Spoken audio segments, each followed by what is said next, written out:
waxaan jeclahay aniga oo ku hadlaya afka qabanqaabiyayaasha iyo dhammaanba rag iyo dumar intii gacan ka qaadatay hawshan sidayn maadaama aynu iska nahay dad shaqaale ah ama xaasley ah ama Soomaaliba ah ee ballankeenna waqtiga aynu qabsanay inooma buuxsamayo sidii uu ahaa sidaa daraadeed rag badan oo odayaal oo ilaa hadda sugayno oo soo socda baa jira waxaan se jecelahay inaynu waqtiga ka faa'iideysano waqti aanu cayinay oo barnaamijka loo cayimay baa jira ugu badnaan insha Allah 2 saacadood ilaa 2 saacadood iyo nus ka badan maayo iyadoo lagu caajisaynin sida aan rajaynaynana uu noqon doono barnaamij sugaameed macna weyn soo kordhinaya marka koowaad anigoo ku hadlaya afka abwaanada daada yar leh aan idhaahdo Cabdiraxiin Hilowle Galayr iyo Bashiir Maxamed Xirsi oo iyagu maanta goobjoog inooga ah soo bandhigida buugan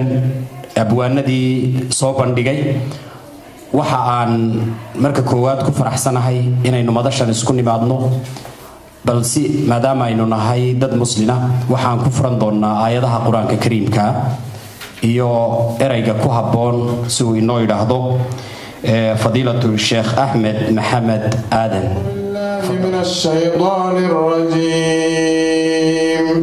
بسم الله الرحمن الرحيم والعصر إن الإنسان لفي خسر إلا الذين آمنوا وعملوا الصالحات وتواصوا بالحق وتواصوا بالصبر صدق الله. بسم الله الرحمن الرحيم الحمد لله رب العالمين والصلاة والسلام على أشرف المرسلين سيدنا محمد وعلى آله وصحبه أجمعين وبعد ولا ليال ما أنت وحاسون نبت بندق فناد وحنرجع جني بواق يكتب أي قرآن ضد إنك نلمد سجال بلاد كل شيء أما اللغة يدوران حكوها الله لكن ما أنت وحنويا ضد صومالي buwaag ay qoreen taasoo laga qaadan karo qof kasta oo naga mid ah inuu wax baran karo mamnuuc ma aha 70 jir ah 80 jir ah 5 jir ah da'da doonta jir laakiin inaad wax baran karto oo ilaahay uu ku sii aqli aad wax ku xifdiso ilaahay wuxuu leeyahay markuu ka hadlay wax barashada qul hal yastawi alladhina ya'lamuna wal ladhina la ya'lamun war kuwa wax yaqaan iyo kuwa wax aqoon ma sameeyeen ma sinno maxaynu u sineen waa qof toosh wato oo mugdi jooga iyo qof aan toosh wadanin oo indhala markay u baahan la hogaamiyo qofka marka wax yaqaan wuxuu yaqaan ha yaqaan waa hawl kale diin muu bartay maadi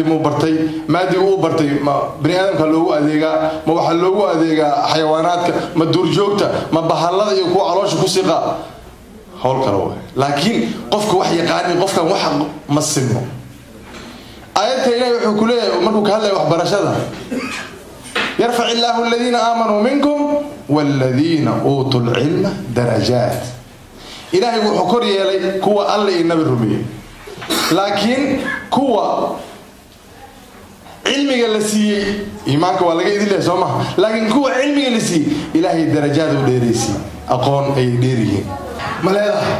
إنه ليه كرم شيئا لكن وحوجه مؤمن كانوا وناكسين هم مغلب مؤمن أنا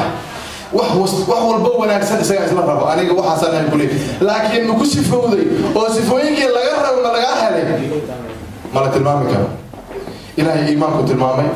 وحوت المامي كافر كنت المامي منافق كنت المامي نميم كنت المامي قرب استقبط التلمان كذو بشيء قفك مركا وحي قرنا نبقى أنا هايستمانتا أو سومالي هان هايستو waxaan u badanahay qof aan aqrinin aan qorin waxaan rabnaa inaan adduunka kala la tartamo ma dhici karto marka waa inaad qorto oo akhriso oo wax qoran al akhriso ayaga aad fahanto wax ka anfaca ka qaadato wax ka anfaciina ka tagto marka waanta waxa sharaf noo ah xafladeena dad wax qoray oo Soomaali ah ninkan Bashiir isku jaamacada leh dafcooyinkii iga dambeeyay ku jiraan oo maajisteer diyaarinay ayuu isaga soo galay jaamacada هذا النبوات السجع وحكى قرآن قف مركب ليش هو ربوا جاري كرا لكن وإلا هنا الهمة العالية النبي صلى الله عليه وسلم الهمة العالية من اسم الأعظم اسمك أعظم كأو إلهي هدي نقوته وأقدر وحكمته إنه قفك هم يش ورحال كان أنت كنت وحنتكر من الهبل أنا نجاري وذن باسكيل وذن باور وذن ترين وذن مير بتكره لكن هم يجي لهلا كورس واحد كستوى سمعك كرتا بوك أما كتبك قريب سيارة بلود كل شيء هذه كان سيارة بلود كل لد الجيش ده بقى فايدة دونت هذا أنا يوم بقول ليه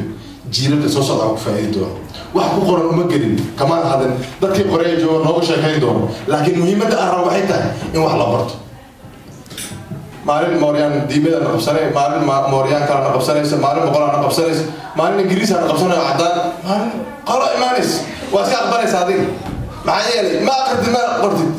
قرأ كوي ما دبا نكى هواي يقول سدوا هذا كي شكل كان قليسا وروح أخبرنا مرة نوين نير ناقوه هواين كرجع كل قلق كست أو أخبرنا مرة أو أخبرنا وحن فهم كرنا وحنا دبي وحنا عنفعه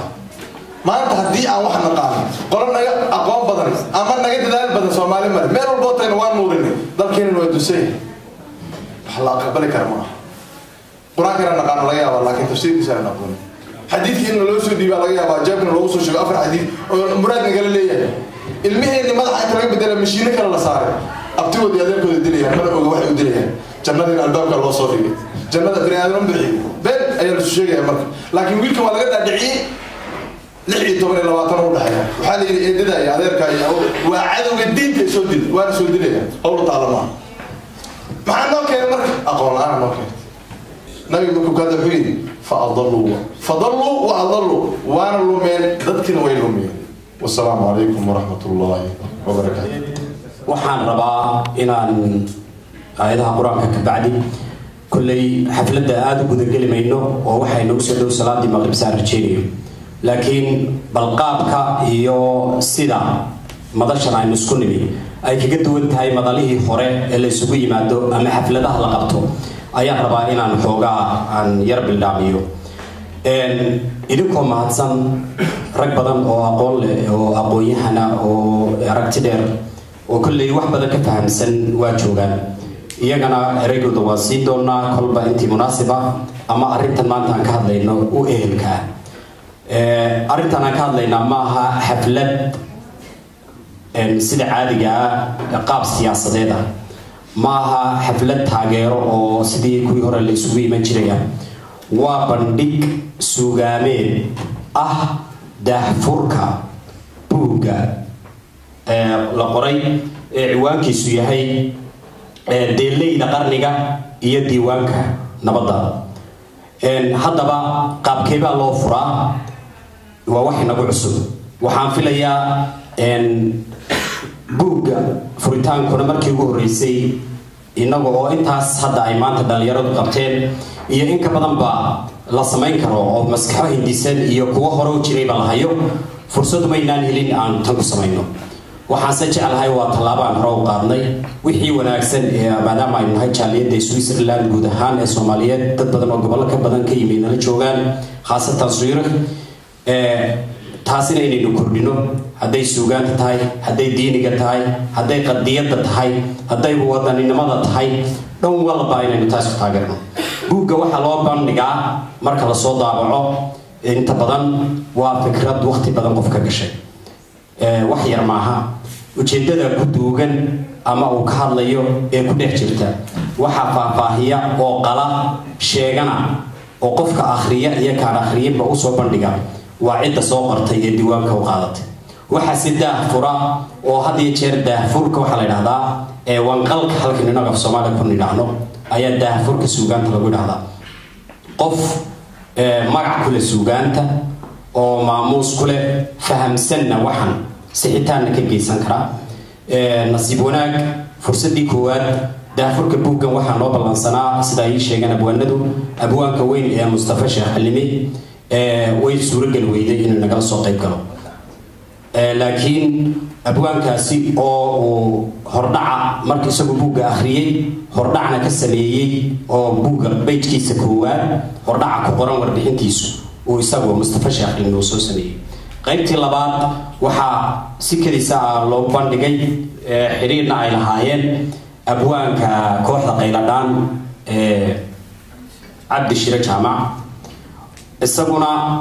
shalay wiil yar oo dhalay oo aad uga jiranaa darteed ayuu u baaqday laakiin safarkiisu markii hore uu soo socday sidaa daraadeed barnaamijkii waqtigii loogu talagalay isagoo jooga waxaan jeclaysanay inaynu daafurkiisii marka anigoo turjumaya ay ii doorteen namadu abwaankii Mustafa Shaxalmi inaan idinku soo gudbiyo daafur ahaantaas taas waa qaabka daafurka laba faa'iidada uu buuggan leeyahay maxaa kamid ah ama lagu daafura buug waxa kamid ah laba arrimood in abwaanka ama suugaanyahanka ama muhindiska nooc kasta oo buug laga qoro uu dadka gaarsiin karo qayb ka dhiman oo ka daahan waxaan aragnaa in badan oo dadkan ay la noolahay tareemada maama diyaaradaha markii la socdo ma sheekaystaan waxay ku foojigan yihiin buugaag bay akhriyaan aad moodo ilaa 6 chapter 10 chapter oo intaas aad la yaabayso kitaabka quraanka 4 jeer ku soo laabmay waxaad la yaabaysaa waqtiga inta laga soo helaya laakiin marka uu chapter dhameeyaba wuxuu fahmayaa macnaha waa qof semester dhameeyay oo kale waxay naga daahan weeyaan qaybtaasna ugu melhin haddaba anigoo hadalka si badanayay buuggan waa suugaan kaliya aqoon kale oo siyaadsan oo idinka ay leedku kordhinaya ma jirto laakiin suugaantaasi waxa loogu magac daray deeleydu haddana magacu maaha mid cusub mid ay si sharci darra ah loo bilqaystayna maaha deeleydii hore waxay ka mid tahay suugaantii Soomaaliyeed ee caan baxday ee Soomaali oo dhan koonfur ilaa waqooyi galbeed ilaa bari wada gaadhay ee oday Soomaaliyeed ama suugaanyahan kasta wax laga weydiiyo uu wax ka sheegi karo markay ugu yar tahay abwaan wuxuu ku lahaa ama tuduc ku sheegi deeleydan dambe oo iyaguna dhalinyaro badan taasi dalka gudihiisa ay dhalinyaro fara badan oo jooga dunida oo dhan shaqaalaha adduunka oo dhan oo Soomaaliya jooga ku jira Asia Australia America ay iyaguna barta internetka isku dhaafsadeen ujeedada ay ka hadlayaan guud ahaan ay nabadda iyo wacyiga iyo jiilkan ay tahay waa koowaad labada abwaan bay naga jooga oo Bashiir iyo Cabdiraxiina ayaga ayaa faahfaahin doona iyo dadka kale magacdooda waan haynaa kulli iyaga u deyn doona wixii gudaha buugga ku jira inagana tarxaan tiri doona talabaad waxa weeye waa afbarashada inagoo waaweyn maaha qofka kaliyaata yarayska maaha kaliyaata in afka laakiin qofka weyn marka uu suugaan akhriyo af Soomaaliga maanta marka aad si eegto dadkeena qurbaha waxaad moodaa Soomaalidu jiil walba wadanka ay degan yihiin inuu afar kalmadood markuu yiraahdo kelmadda ugu muhiimsan ay ku jirto afka luqadda oo dalka la joogo marka ilmihiisa hadduu isagu luqad ku daro ilmuhuna laba inuu ku daro ama saddex ku daro xad buu yeelanaya waxaan markaa ka wadaa yaraanta oo umada yaryarka qofku markay waalidku fahmo ama uu yaqaanaba wuxuu yaqaan la xusuusiyo ugu yaraan wuxuu yaqaanay markii la xusuusiyo waxay noqonaysaa waxaan maskaxdiisa ka guurin ilmahana markaa isaga laftirkiisu ilaa tan way jirtay waxa ugu badan ee markaa hadda suugaanta ku hadhaana ama Soomaaliga uu martidiisu si xambaarsan yahay waa suugaanta kaasina waa laba oo waa qaybta labaad ee faa'iidada qaybta saddexaad ee faa'iidada waxa weeyaan buug baa la daabacay halkaas yaala kulli waqti la geliyay awood la geliyay tamar kharash la geliyay in abwaanku wixii ka soo baxay uu u gadmaan ama ay fulaan waxay keeni kartaa in la sii maalo godol fara badan isaga iyo in badan oo aan maanta aan waxba sameeyay wax la qorin in ay iyaguna laftirkooda dadaal la yimaadaan ma aha in dhaqaale buuran laga helay runtii lama aha laakiin waxa laga heli karaa waa dardar fara badan oo in buuggii iibgeyntiisii taasi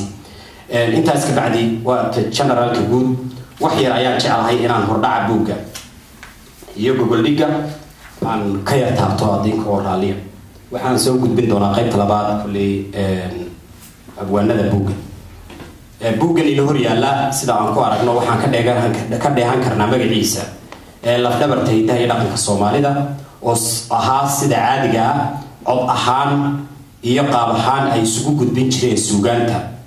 ha noqoto waanada wax sheega wacyigelinta iyo waayo aragnimada wararka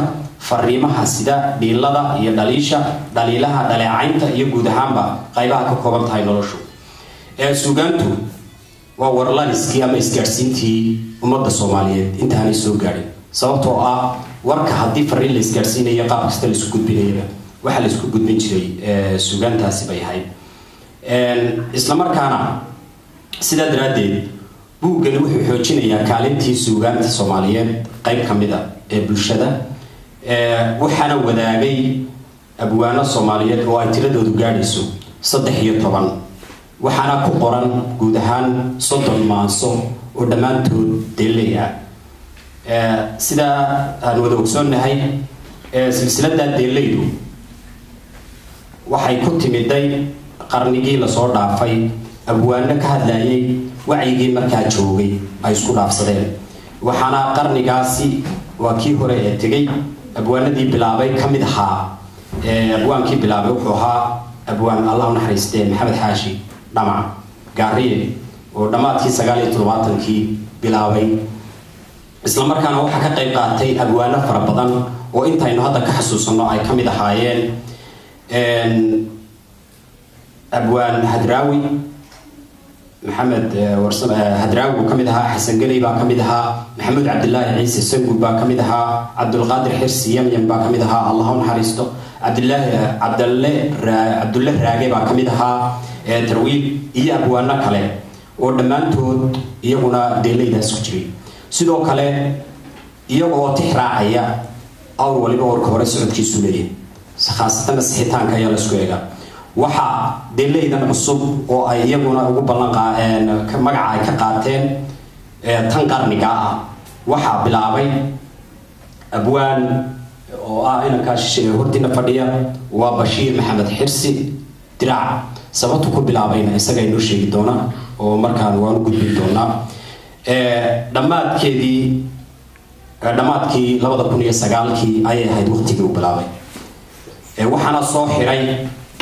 Khaliif Faarax Xayir abwaan la yidhaa oo isagu aan halkan joogin ayaa soo xiray, waana 30 buug ee ku qoran maansada. qaybtaasi waa araarta buugga. marka aan u gudbo Google Liga buuggan sida aan sheegay waqtigaas ayuu soo xulanayaa. waxyaabaha uu ku soo kordhinaya waxaa ka mid ah abwaanada ay isku tiirsadeen ee istaageersaday waxay tiradoodu dhan tahay 13 abwaan. 13kaas oo ka taaba qaadaya deelay ahaana u cuskaday rukunkii ahaa abwaanadii deelayda.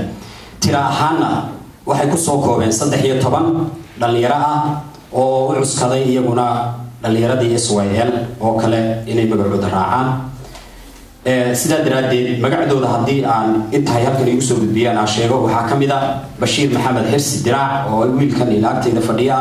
Cabdicasiis Maxamed Xasan, Cabdiraxiim Ilowle Gallayr, Muxyidiin Xaaji Ciid, Axmed Xaayo Dulmidiid, Khadiija Ciise yaanan halmaamin. waxa wax weyn ah inay ku jiraan gabdho Soomaaliyeed oo suugaan maal ah oo aan wiilal kaliya ahayn. waxaa ka mid ah Khadiija Ciise, waxaa ka mid ah Faadumo Axmed Maxamuud Cadde Qorweyne Allah u naxariistee, Xasan Abuukar Abaaji baa lagu naanaysaa, Xasan Garaad Warsame, Cabdi Cumar Haro, Cabdiraxmaan Maxamed Bashiir, Yaxye Xaashi Maxamed iyo Khaliif Faarax Xayir. 13kaas oo ay ka mid yihiin 2 hablood baa suugaanta iyaguna ka mid ah.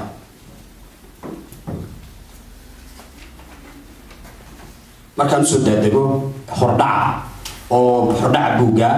oo uu qoray ama uu ku laray buugga abwaanka weyn ee aad wada garanaysaan Mustafa Sheekh Cilmi. aragtidiisii markuu qaaday buugga akhriyay kalana tashaday suugaantiisana eegay, hadday tahay miisaanka suugaanta, hadday tahay qaafiyadda oo ah 3 nooc oo qaababka ujeedada ay ka hadlayso iyo eray ahaan habdhaca hadalka iyo qoraalka iyo macnaha suugaan kasta oo la tiriyaa waxay samaysaa image. haddii aanay image samaynin sawir markuu gabadh ammaana haddii loo tiriyo haddii col loo tiriyo haddii faras loo tiriyo maskaxdaada adiga sawir baad samaynaysaa suugaantu haddaanay sawir lahayn waxa la yidhaahdaa waxay noqotaa iska hawra hadal oo kala marka sawirka ay samaynayso iyo qaabka ay samaynaysaa taas waxaa Mustafa Shaximi ayaa isagana ku soo diray waxaan runtii u badan tahay mahadcelin uu u dirayo dhammaanba dhalinyarada ka qayb qaadatay hawlgelinta dhalinyarada hal-abuurka ay ku tilmaansadeen waxa uu sheegay faa'iidada ay u leedahay dalka iyo diintaba oo ay kaga hadlayaan diinta iyo dalkii nabadda iyo dad ahaan sida dhaqanka loogu ilaalin karo inkastoo ay Soomaalidu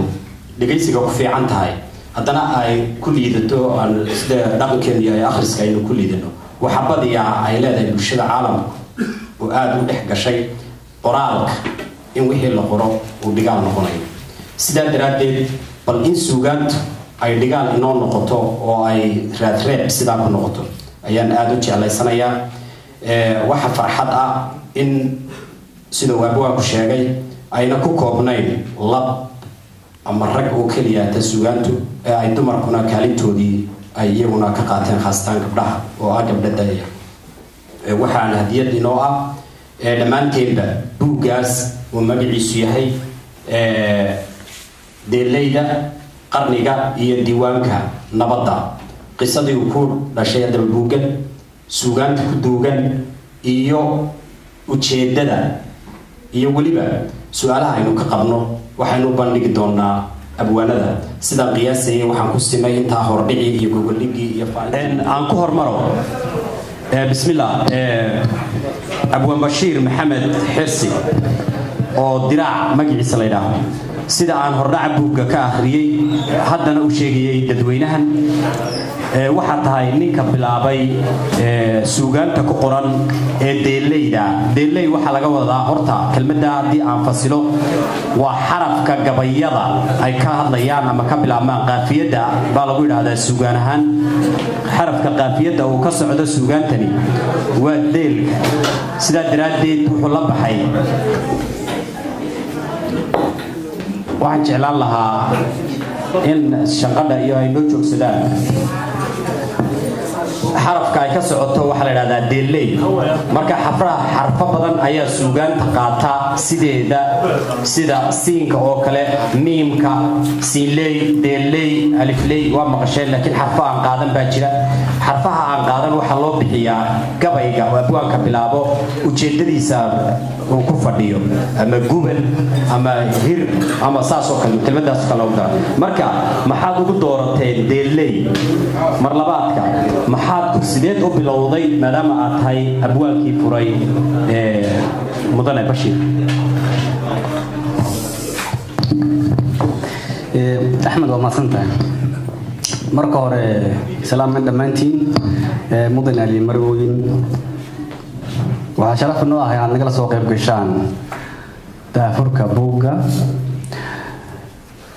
waxaan kaga mahadcelinaynaa waqtidiina qaaliga ah ee aad noo soo horteen iyadoo la dareemi karo in qof walba uu dan gaar ah ama laha ama uu yeelan karo maalmaha kadib buugga oo magaciisa la yiraahdo deelayda qarniga iyo diiwaanka nabadda sida uu wax yar ka taabtay Axmed Yaasiin waxaa maansadii ugu horeysay la curiyay 2009 xilliga maansada ay bilaabatay iyo waaqicii maalinta jiray si aad u ogaataan dhammaan ama guud ahaan waxa uu buugga ka hadlay 2006 wixii ka horeeyay iyo wixii ka dambeeyay ayay u kala baxdaa xaaladda burburka waddanka lagu jiro laga yaabo in siyaabo kale loo sii kala saari karo laakiin labadaasi waxay kala tahay laba marxaladood oo kala guur ah oo mid walba midda kale ay ka socneed 1990 ilaa 2006 siyaasadda waxaa ku hardamayay rag magac siyaasiyiin wata ama magac beeleed wata magacyada dambe haddii looga baxay sida qabqable dagaal ooge iyo wixii lamid labada kun lixdii wixii ka dambeeyey siyaasadda waxaa hoggaanka u qabtay rag magac diin wata ama culummo lagu sheego. sidoo kale 91 ilaa 2006 iyo 2006 ilaa maanta dhibaatada dhacday markaad isbarbar dhigto aad bay kala fogtahay ayadoo haddana dhibaato isla wada ah. waxaa la dhihi karaa waxaa aad u darneed u dhib badneed u xanuun badneed midii dhacday wixii ka dambeeyey 2006. dabcan waa su-aal taagan in la isweydiiyo maxay uga duwanaatay jawaabta ninkaa idin geenaya. marxaladda waddanka oo 2006 laga soo bilaabo wixii ka dhacay markii loo barbar dhigo wixii ka horreeyey kala duwanaanshaha jiray ayaa waxaa iigu keentay inaan su-aalo badan iska weydiiyo xilligaa oo aan ku jiray qoraallo ku saabsanaa waddanka marxaladiisa ha ahaato siyaasad ha ahaato dhaqan ha ahaato bulsho iyo wixii soo raaca. weydiimihii marka ku jiray qoraallada isugeyntoodii ayaa waxay noqotay in aan isku dayo bal in aan ka sameeyo maanso anu markaas kor wax badan aan muclin jirin. waa nasiib xume maansada ugu horreysay ee buugga markay soo baxaysay waxay ku soo aaday qaraxii hotel shamow 2009 ka dhacay magaalada muqdisho. ardaydii jaamacadda banaadir ka qalin jibisay xafladeeda. isku aadka marka laga soo tago waxaa muhiim ah inaan wada garanno dhibaatada waddanka ku habsatay ee la degtay siyaasad ahaan, hoggaan ahaan, dhaqaale ahaan, dhaqan ahaan, maamul ahaan iyo wax kasta oo noolaha lagama maarmaan u ah noloshiisa in aysan muuqan wax muujinaya in la heli karo. taas waxay keenaysaa marka qof kasta oo inaga naga mid ah inuu su-aalo isweydiiyo ah maxaa keenay in dhibaatadu ay sii daba dheeraato. sida aan u curiyey taabay ahayd oo ah in dhibaatadii meesha taalay aan ku muujiyo qaab sugaaneed maadaama hore aan u sameeyey qaab qoraal ahaan ah. tii kuugu horreysay miyaa basha markaa? maya waxaa jirta dhowr macnaa waxaan ka hadlayaa buugga suugaantiisa tii kuugu horreysay dhowr miyaa? ha marka waxba ku badin maayo waxaan rabaa inaanba wax yar idinkaga sheego maansada ugu horeysa buugga. waxaan jeclahay intaan taas sheegin inaan mid sheego horta buug wax gabay ah kuma jiraan, wax geeraar ahna kuma jiraan. gebigiisa waan filayaa in la kala garan karo waxa u dhexeeya. maansada ugu horeysa magaceeda waxaa la yidhaahdaa dareen.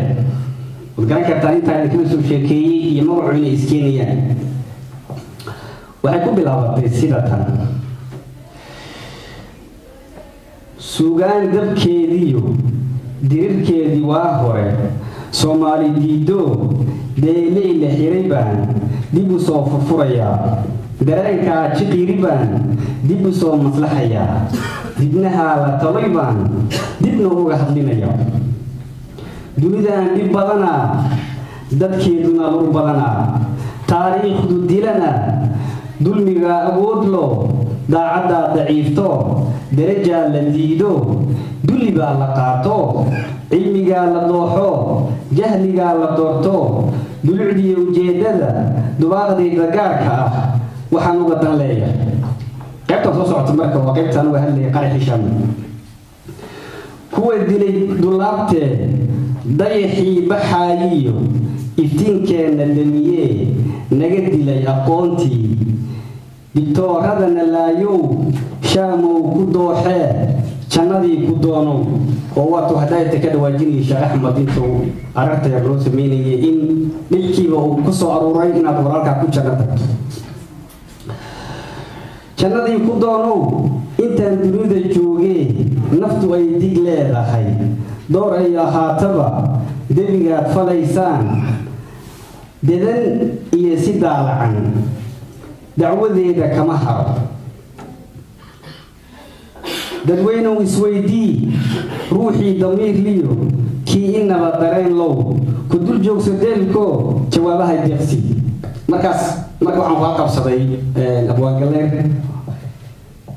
وعير قلير ودبوب قوي من دبولا وحيرا إيه هذا الدهسونو عن دقوني قرين كريم من دويني شاكتيو من دكري وحيستو لكن كان دوقة قف درين لهمويه أذيقان كدالين سوغان تدوركا دير كيد أهيدو أدا داجين جريو دوخا ويهيو دور بليلان كيدي دعوت بان ورايو دور آن دقاليو تبين دابي الله مطرين داها عنك قادي دعائي قرانيو دقسي وحشاقيو ودنبو ديقهو وعن كودر سنيا مدارو دالكاني دبر سمع دالكاني دقمي يدول كاني دارين لور رياقيو أخبار عن كودر سدو تبدأي بكانتا دول لغوب اللانيو سؤالها نسدريا ماذا حيقى دالي جوابته بالدقسي هكذا مركا سؤالي كبالغلين ما ذكري حضرة إيو وعدي دروس كي كبرقى ودادلو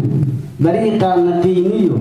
دور علومدي هوري ميدع المرينو ذلك لو كتوبا ومشي شاية دينيو جهاد وجنايا ذلك سيئي بلدكو دبكو شري دلكاني مديرتي هلاقيو دقالكي علادا ددكو ودا جعلادو حماها لطور بذي مدلكينو قدنو درسكيو شيشايها لقسي $6 دولالينك ودنا مدام بينو تهي دومركي iyo maatada daayatiyo caruurtiyo duqoodo la dhibaya dalka iyo dadkiisii diirta iyo colaadaha hubka diirigeeya inta la dul joogsaday aan ka daaya la lahayn madama xadaafo dadkii baa xumaado dawgii samaantiyo daacadnimo ka leexdo dabin baa la dhigaya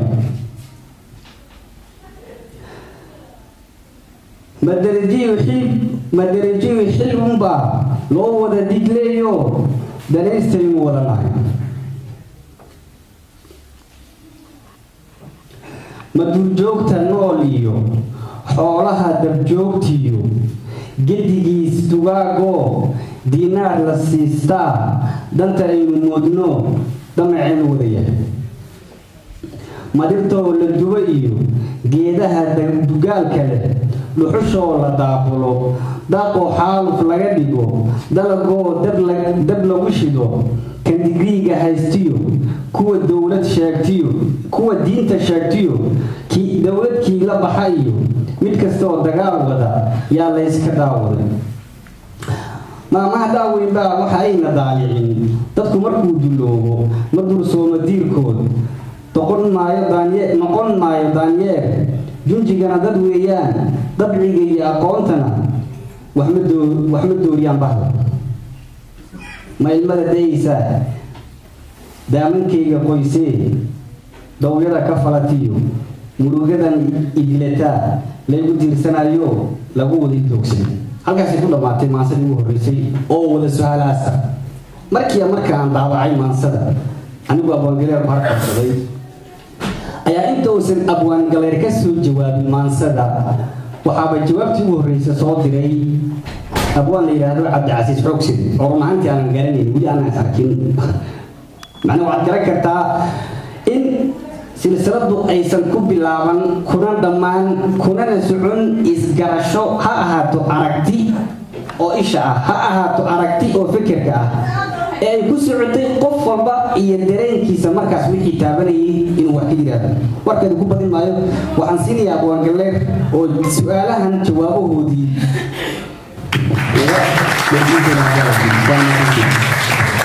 السلام عليكم ورحمة الله وبركاته. دمانتنا هذه البلدين والسلام يا وحاسدوا كان برلمان لكم هذا العلم يا سيد الشرف سيقيموا عليه العدس يوتحي كليسين كل أمي وذات به ولا يقبل يدين لكن وحوم الله إلى كم بتاعي شنت حق ومسلم في سهولة هاي haddii uu ka hor yimaado inaad salaamto hadduu hindhiso inaad u ducayso hadduu kuu yeedho oo uu kaa dalbado oo faydaha dacaaka faaji inaad dalabkaas haddaan xumaan ku jira isaga inaad ka aqbasho marka idinkoo walaalahay mahadsan waad buuxiseen kolley kaalintii aan idinka baahnay waan idinka mahad celinayaa dhammaan rag iyo dumarba dabcan anagu waxaa nagu kalifay buugga iyo qoraalkiisa anagoo dib uga faalayn doona haddana waxaan gudagelayaa oo aan bal isku taxawjinayaa su-aashii uu weydiiyey maxay ahaytoy dhamaystirkeeda axmed yaasiin oo inoo ah xidhiidyaha meesha ee ahayd deelka maxaa ku doorateen horta deelka wuxuu bulshada ku doortay qofku markuu maanse samaynayo waa khasab ama gabay ha noqoto ama geeraar ha noqoto ama saar ha noqoto ama shirib ha noqoto khaafiyadda iyo habdhaca ay suugaantu leedahay inuu eray qabsado marka deelley markii uu qabsaday wuxuu hore u tilmaamay inay jirtay deelley hore oo la tiriyey uuna dib u furayo mid cusub waxaa lama huraana markaa deelleydaasi inay silsilad noqoto maadaama su-aalo iyo jawaabo ay yihiin sidii deelleydii hore lagu yaqaanay waxaan tilmaynaya inay tiradeedu ahayd waxay soo bilaabatay 1979 ilaa 1980 dabayaaqadeedii way socotay gobollada dalka dhan iyo dibaddaba way gaadhay laakiin waxay ahayd laba qaybood oo qolo diidan nidaamkii markaa dawliga ahaa jiray iyo qolo taageersan oo difaacaysay nin walibana kuma khaldanayn oo waxa weeye dareenka markaa shakhsi ahaan uu taagan yahay ayuunbu kaga turjumayaa sugaantiisa iyo maasadiisa haddaba tani way ka duwan tahay waxay kaga duwan tahay ma jiro wax negative ah ama mucaarada oo iska hor imanaya aan ka ahayn in la wadaago dhibaatadii meesha ka dhacday iyo qof waliba sida uu u arko iyo qaabkeebaa xal loogu heli karaya oo ah midda la isweydiinayo ee ay soddonka maaso ka wada hadlayaan qof waliba dareenkiisa siduu u arkay sida xalka wadankii hadday nabad noqoto hadday horumar noqoto hadday deganaashiye noqoto hadday wacyigelin noqoto looga qayb qaadan karo haddaba maasadii dareen markii ay gashay dabcan aan idinka dhexgala waxaa kale oo la isku weydaarsanayay maasada oo ay ku faafaysay aaladan cusub ee internetka maadaama aan dadku meel wada joogin waxaan mar walba aad ugu mahad celinayaa shabakadaha af soomaaliga ku hadla oo iminka aan odhan karo waxay qayb weyn ka qaateen noolaynta iyo tayinta af soomaaliga oo aad moodo haddii 20 sano aan la heli lahayn inuu dhiman lahaaba marka taasi waxay suuro gelisay in qof walba meesha ay joogto iyo gurigiisa dhexdiisa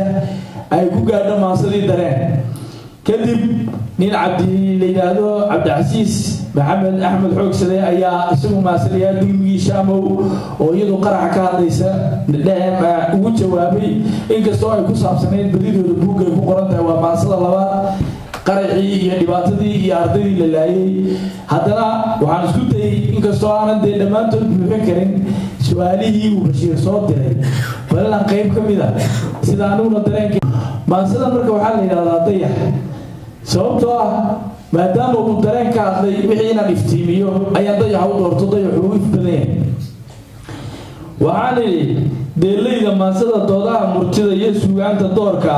weli danabyadeedii raggii duurxulkeeda iyo digirkeeda cunin jiray duniday dul joogaan dayax muray sidiisii xidigaha dusheenna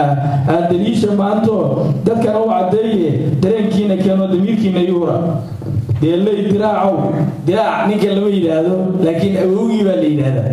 marka maadaama maasadu ay deel ku socoto magacii awowgii baan ugu halqabanay inta badan magacaasaa ku jira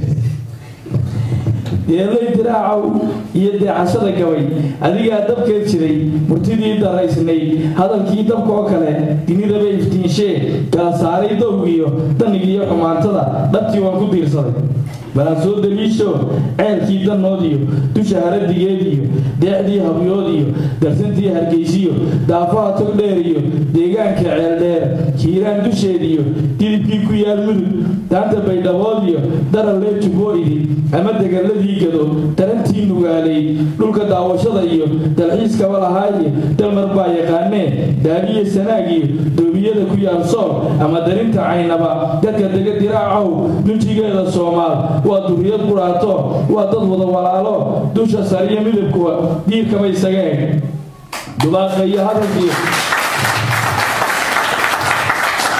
dubaaqa iyo hadalkiyo diintuna mid weeyaan waxse kala dilaayo midba dayr ku xidhayo kala daadsi ehelkii dadkaygii danaysta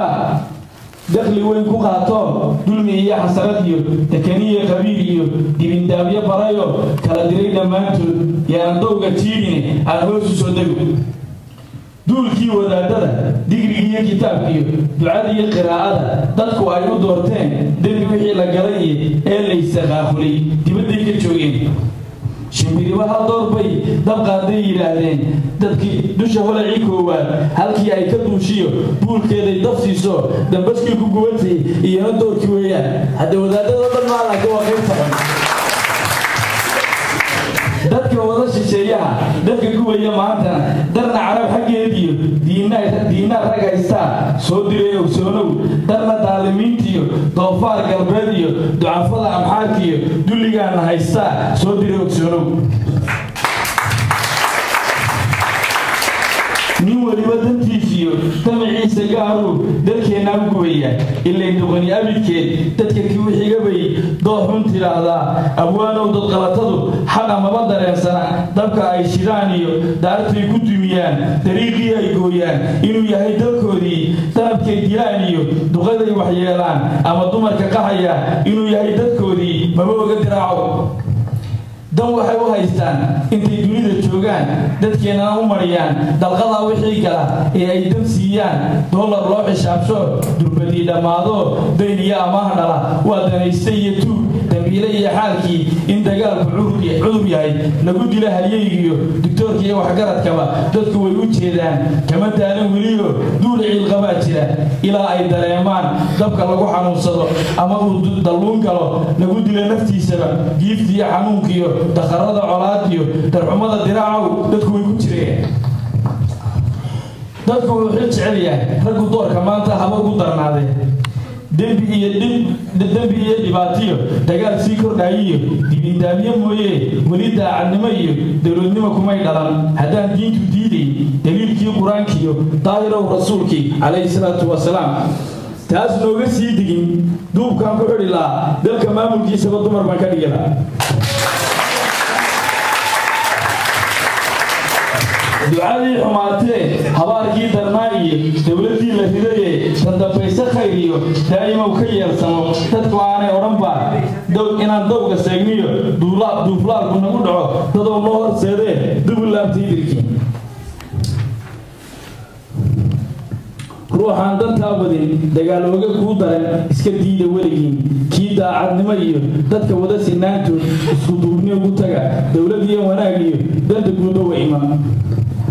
dunidoo la meeriyo dawarsiga shisheeyaha diraacow waxaa falay dowladaha galbeedkoo dabinkii gumaysigu door kala ciyaareen inaad adigu duusho dekedaha u xaadho ducufnimo guddoonto dayartoo qadaanto digtoorkoo adeega ah dumarkoo qabaaniyi dan kale wata weeyaanoo doqonimo ogtahay daa inuusan naga bixi daayartii hallowdee waa kuwaa dan seego dugsi aadi maayaan darbijiifya weeyaan darna daalimiintiyo dembiilay u xidhan yihiin kuwana diinta kaba bixe dhagahaa daloolo dahab bay ka buuxsheen sidii dumarkii oo kale darna waa dhammaadeen intay dibad u dhoofiyo dalka leeta aadiyo laashka iyo doomaha duulaanka buuraha oradka aan la daalayn darandooriyaayeen dembiyada la gelayaa duruusiyo wanaag iyo dar ilaahay maahiyo diintoo la fidiyee diirnaa mid raba iyo doolaar mehelaya ayaa loo dan leeyahay imisaa ku dubuq yidhi imisaa daryeel xumo dawilii dhammaado uu dugaagu qaybsaday dembigaa waxa iska leh kuwii dirirta wada iyo kuwii dumiyey taarihii dadka kale ku noolaa dushooday ku qoran tahay daayin waa u jeedaa deenkaasna way gudi dhirta daadsan dunida kaymahan dallaysani dawo iyo manfaco iyo damal iyo har weeyaan waa markii uu ka hadlay qoladan dhuxusha digada kaga dhigtay meel walba diiranaysa maxaa looga celin waaya buu ama wadaad ha noqoto inta badan waxyaabaha dhibaatada ugu waaweyn dadku waxay eegaan dadka dhimanaya dhirtiina xataa way raacaan waxba kama hadhan dalki marka damal iyo har weeyaan deeqaha ilaahay dadka siiye weeyaan daruurtaa dusheen iyo ku dallaysan samada daayin amar ku siiya inay roob da'daayo dabadeed dhulkoo dhami uu doogsadaayo dhirta dahabka moodiyo doogiyo cagaarkiyo deegaan qurxoonba dacal iyo ilaa dacal arladiyo dusheedaba daayinu ka buuxshaa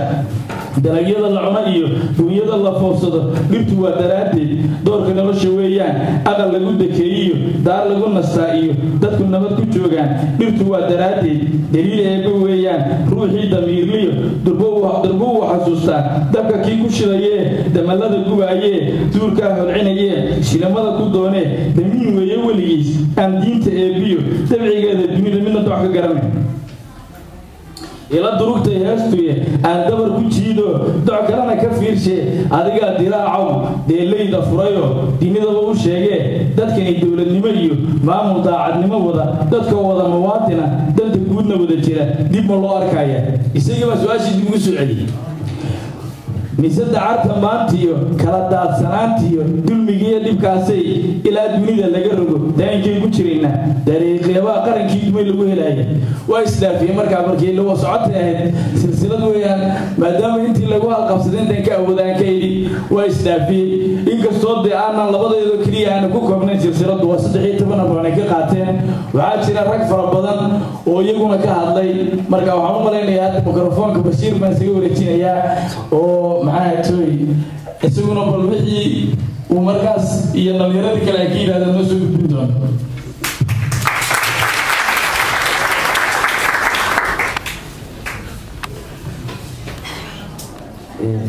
waxaan idin marinayaa hadda laba maanso oo ka mid ah buugga oo mid uu tiriyey abwaan cabdi cumar harawo waxaa cajiib ah marka laga soo tago jawaabaha buugga ku jira ee kulligood dhaxalgal ah in qof walba aad isleedahay sida qofka xibnaha jirkiisa oo kale ayaa abwaan walba meel gaara tilmaamay uu leeyahay dhibku halkaa uu ka jira dhibka halkaa uu ka jira dhibka halkaa uu ka jira maansada magaceeda waxaa la yidhaha shacabka dambiye ah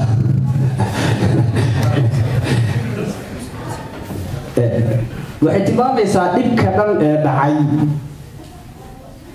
ilaa hadda lagu jiro mas-uuliyadiisa inaysan lahayn ama qabqabli dagaalooga ah ama wadaad diin ku qaraabtay ama ganacsade xaaraan ku naaxa iyo qof kale oo magac xun la siin karo uu leeyahay eedda waxaa iskale shacabka oo macnaheedu waxay tahay waxaa jirta maamaah marka culumta siyaasadda la daraasiinayo dhahaysaa bulsho kasta waxay heshaa hoggaan u qalmaa waxaad garan kartaan adduunka si uu dhisan yahay wadamada ay ka jirto xorriyadda ama ahaato midda siyaasadeed urur samaynta iyo midda hadalkaba inaysan ka suuragal ahayn inay ka dhismaan maamullo keligitalisnimo ku salaysan waxaa diidaya ee ka hortegaya in qof noocaas oo kale ahu ama bulshada uu ku dhex abuurno ama hataa hadduu ku dhex abuurno uu soo gaaro meel sare waxaa keenaya qaab dhismeedka bulshada u dhisan tahay iyo dhaqanka ay ku taagan tahay idinku badin maayo halkan baad kaga badan kartaan shacabka dambiyaa wuxuu yidhi dunidaba nin joogow inkastoo da-weyn tahay maxaa daymo kuu dhiman adigoon dareen qabin maxaad hawd la daristaa waxaan uga dan leeyahay beelayda jiiftada ragga daabacayee la dul jooga qalinkow martuu lagu dabeertiyo hadal lagama daalee iska daawacnayda annagii wuxuu leeyahay war waa side inaad noo furtaan bamaahanba silsilada wuxuu yidhi du haddii ay leedahay ama ay wax daaweyn dadku uu ku waansami dariiqii rasuulkiyo calayhi salaatu wasalaam diintiyo shareecada dacal lagama dhaafeen wuxuu ku leeyahay wax kasta halkaasay ku leeyihiinba dhibaataba ma jirtin haddii kaagani la qaadan lahaa haddana wuxuu isku dayaa bal fikraddii uu sii ballaaray balse aan darooryamo shido dogobyo waaweyn dooniyeysta tabartay diiwaanka maansada dastuurkeeda quruxda leh ragga dow yaqaanee dubaaqooda waxa jira abwaanada la doojoow salaan diiran duuduub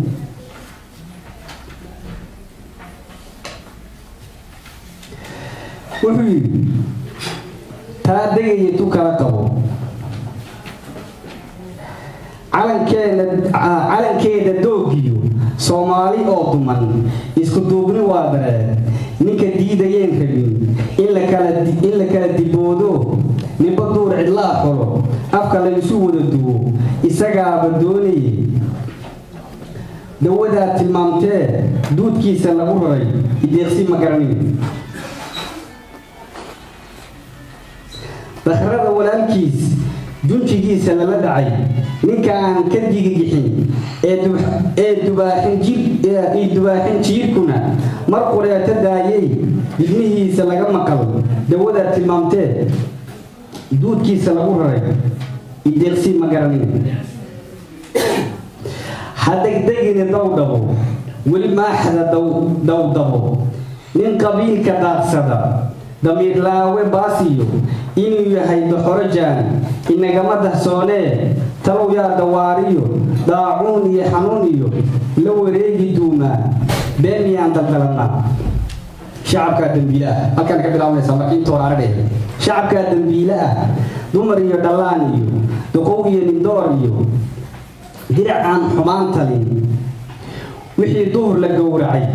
dahab gabadh ahaydoo sida ubax la daawado wuxuu dayday leexsaday mooryaan ku doob dhabay iyadoo ilmadu dii wax u diirnaxaan jirin wixii baasku uu dubay dibjid iyo manaxe iyo doqon aan hal laba garan waxay culuma dooxeen wixii degelo baaba'ay dukun daakun laga dhigay dooniyuhu badweyntaas dayar waxay ku daadsheen wixii qaar dayoobo dirgan waayay gaajada dugaagiyo waraabuhu cidlo waxay ku diirteen dawdhaaf wixii dhacay wixii siric la dalandalay darxumana la laasimay duul shisheeye muu dhigin wuxuu taas oo khasaarahoo dhacday qof shisheeya muusan geysan duul shisheeye muu dhigin dagaal ooga muu falin danaystana ma daadihin sheekhna duubku muu xidhin shacabkaa dambiile ah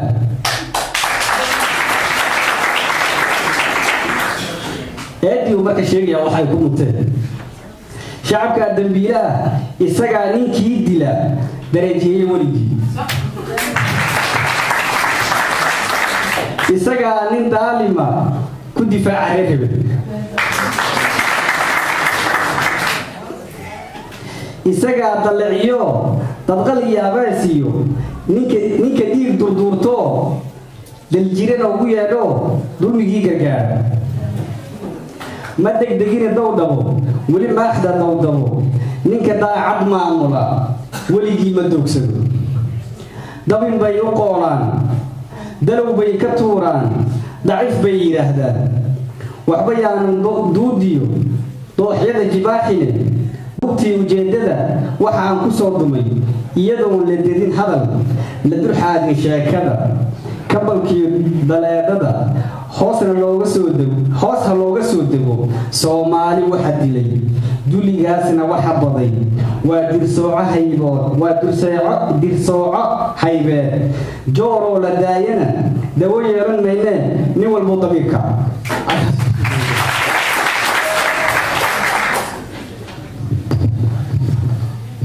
jeero la daayana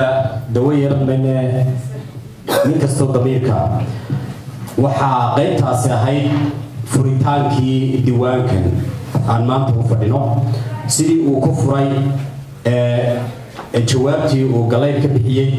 iyo inankii kale abwaanka ahaa cumar siduu isaguna ugu soo jawaabay waxaan aragnaa dirba inay wixii nooga baxeen diiwaanka waxa ku qoran marka waa aragtidii oo abwaanku uu ku gudbinayo aragtidiisa haddaba ku daymayno bal dhinaca suugaantu maadaama aynu badan nahay oo meesha fadhino dadka qaar aad uma fahmaan midhaha suugaanta inkastoo aynu aad u wada fahmayno hadda suugaan maal ma aha baa loodhan karaa waxaan haddaba kuma koobna inaynu buugga keliya soo bandhigno dadweynuhu markuu isku yimaado mujtamaca in badan baa laga helaa waxaa jira dhalinyaro fara badan oo waddankeennala degan oo suugaan iyaguna haya laakiin aan helin fursad ay ku qarxiyaan aan dhahdo ay ku soo bandhigaan haddii ay heli lahayn fursadahan oo kale taa aynu arkayn iyo tu kale oo ka wanaagsan ayay soo bandhigi lahayn waxaa jira suugaantuun maahee rag badan oo qoraa ah oo iyaguna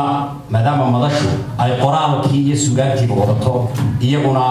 aragtidooda leh oo aanay fursadan oo kale helin dardarna ay siinayso أنا أوصل لقدونا سوغان تكون شتى جودهية وحنا نجعلها إلى كسر ويو قراجة مجال دينا حاشي يزين مدن كسر وو مدام أي مدش قراجة هاي كاتورة عيد كسر سوغان هسا يارك كذا قراجة كنا سوغ كله وحنا هيك دون تأييدنا بهمة عائلة هاي قراجة يسوغان وأن يدنا سوق بندورنا أي كجدوان تهاي بلدوانا ذا كلا يقرأ لها وحنقاد ما حد جارو علمية وأن يدنا اللي إلا وكريم جود حامبا نت كعما إنترنت كآلة اللي يحضو أو دراسة السنية قرأ الله مرك السنية يلو قضاها مرك لك حتى يوم والدمada afaf badan oo ilaa lagu qiyaaso 2000 oo af ayaa dunida ka halaabay baa la dhactirmay sababtoo ah ma qornayn kaydna ma yihiin dadkoodiina ama dadka la barashad gareeyay cadaadiye bay noqdeen laakiin afafka ku tarmay aaladda internetka dhaxalka u helay waxa lagu tiriyaa oo meel fiican ka soo galay adduunyada waxay lagu qiimeeyay ugu wanaagsan waxa ka jira afka Soomaaliya maadaama uu yahay afafka ugu badan ama kayd helay xitaa website-yada qaar oo qayb Mareykanka ka mid ah waxa lagu farxaa habeen dhaweydan oo qaybka ka arkay manhajkii aan islahayn uu lumay dugsiga Soomaaliga lagu dhigan jiray fasalka 1 ilaa 8 kalaaska form 1 ilaa form 4 manhajkii inuu kaysay aaladda internet oo jiil kasta macnaha laga heli karo marka ay waqtigeeda aansiyo saaxiib website-yada waxay nagala joogaa dhowr website waxa kamid ah amaan dhowr website la yiraahdo oo ka soo baxa waxay noo joogaa Cabdilaahi waxa jooga lasma wada yaqaano laakiin insha Allah madasha aynu sameeyno ayaynu ku soo bandhigi doonaa hadii alla ka dhigo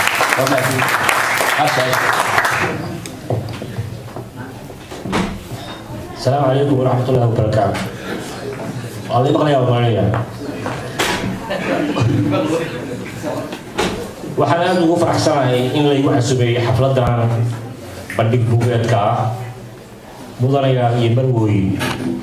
waxaan maanta daafur u sameynaynaa macaan xaawilaahe buugga la yiraahdo deeleyda qarniga iyo diiwaanka nabadda oo ay qoreen mudanayaasha kala ah Cabdiraxiim Hilowle Galeer iyo Bashiir Amhirsi Maxamed Hirsi runtii waxaa farxad inoo ah in maanta magaalada Zurich lagu qabanayo bandhig buugeed buugga iyo taariikhdiisa ama nuxurka waxa uu ka hadli doono arrimahaas oo dhan yani raggii ugu horeeyay ayaa ka hadlay qorayaashii baa jooga anigu runtii waxaan ka hadlayaa arrin kale oo xoogaa ciwaan ahaan ay isku mid yihiin arrintu laakiin ku saabsan doorka iyo saameynta ay suugaantu ku leedahay bulshada Soomaaliyeed sababtoo ah waxa weeye waa munaasabad wanaagsan oo aan ka hadli karno yani saameynta guud ahaan waxaa jira Soomaaliya loo yaqaano ama afka Ingiriiska lagu yiraahdo land of poets wadankii ama dalkii gabayaasha ama jarmaldan kuna landes der dichters waxa weeye ilaa 2 qarni ka hor ayaana loo qiray Soomaalida in ay tahay bulsho ku beesgaraysan ku salaysan يعني noloshoo dhan inay yani suugaan iyo gabayo ku beesgaraysan tahay waxaa jirta marka waxaan xusid mudan berigii hore Soomaalidu markay joogeen maxaa yahay miyiga iskool ma jiraan wax kale ma jiraan ilmaha markay dhashaan laga bilaabo in uu dhasho ilaa uu weyn ka noqdo ama ay naag weyn ka noqoto waxa lagu baranayo waxay ahayd suugaan marka waxaan rabaa inaan si gaar ah u xuso Soomaali haddaan nahay waxa wax lagu baranayay ama wax la isugu gudbinayay talooyin ama fariimo ama ay shay kasta waxay ahayd suugaanta waxaana loo gaara oo Soomaali ahaan anoo gaar loo waxa weeye laga soo bilaabo ilmaha yarka ah suugaanta loo akhriyo markii ilmaha la seexinayo huwayda ilaa gabaya gaar laga soo gaaro waa qaafiyad beeleeda waa miisaamanta tusaale ahaan hooyada ma joogto kabax geedkii habaas dheere ku haweenyada lagu geed seexata geed jilay heliya waa miisaamanta gaar ku socdo ilmuhu markuu intaas ka soo gudbo uu banaanka u soo baxo miyiga waxa imaanaysa si uu barto deegaankiisa ama umgeemunka waxa yiraahdo oo ay tahay muhiim tahay inuu barto waxaa la barayaa maamaayo iyo waxa yiraahdo gogaale oo gogaale oo maskaxdiisa ka shaqaysiinaya inuu beeyada barto markaasuu xaqii IQ-ga waa ka shaqeynayaayo gogaala la barayaa waxa uu leeyahay balaayi kulliqdi oo soo la bixisay marka inuu fakaro yiraahdo wallahi guriga يعني تيو برانيا ما يدري والله سعدان يعني يدري وميزان تاعي فرق لي فورم نعو وفرق صوت بيبقى كل أو كسول بعيد وميزانية هو وميزانية إنه ما كي حاجة توجد جاران وحلا برا يسوق جاران بربارة وحلا برا وحلا وحلا ورجل عرات وسجان عين ميرانا والله قلت لك قف إنه بولشي نهض وسبب العايو وسكحناقين معراتنا معويسين عين تقرأ بدل كده وحياة بحوم على قاضية وجدوا الوحوية إن قف وسكحناقين مركي وكعلي لا وسب فيرسو جميل كده مركي لنا عفوا بربعت أيا سجان تحيو كلا بعيسى لبن نوع ميت وكارا ليدك وليها برام iyo inta kale oo ah maaragtay gabayga geeraarki chieftada ku aasoo dhan waa ragga saasa marka qofka noloshiisa oo dhan wuxuu ku jiraa maxaliyada suugaan dhanka kale waxa jira iyadana hataa waxaan inkaylooway point kale ah iska daa wax kale gabay habaarka marka dad qaadis oo habaar la sheegayo waa miisaaman yahay qaafiyad buu leeyahay والله كذا كده واحد حس ساعة وده حمر ما كينه مربنا واحد بقى حبارك يقول يا بدنا والله ميدا هذا الشيء دولار لكن برضه معنا سجارة تفينا يعني إنه كيف كافيين ليه يعني